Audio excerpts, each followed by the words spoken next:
Different countries, different clinics, different patients, but the same story. When the poorest get sick, the help they need is not always there. Many countries struggle to give hospitals the staff, medicine and machinery they need. And even when they do, many people still can't afford to pay for treatment. So the group known as the Elders is lobbying governments around the world to do more. Here in Tanzania, they say what's written down on paper is not always being put into practice.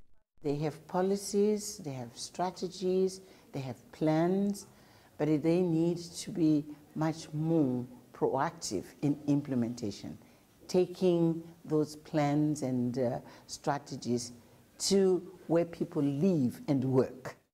That could mean more investment. Tanzania has about 30 doctors for every million people, less than other African countries.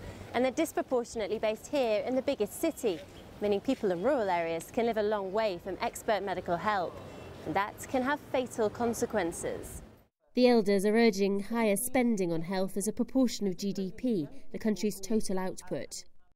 At the moment, the level of funding of Tanzania, which is, they say 10%, is still well below the Abuja 15%. And Tanzania is moving to be a middle-income country. That responsibility is that it must allocate more of its budget for health in order to achieve universal health coverage. In Tanzania, there are LGBT people. They say every citizen has the right to health care, including gay and lesbian people. In Tanzania, where homosexuality is illegal, the government has recently ended specialist HIV services for gay men. Well, universal health care doesn't discriminate. It says everyone.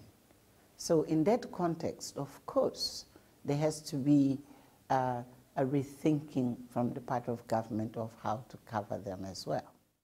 The Elders were brought together by Nelson Mandela to speak truth to power. They say Tanzania is making good progress in improving its hospitals and clinics. But around the world, this is not just a political argument. It's a matter of life and death. Lucy Taylor, CGTN, Dar es Salaam.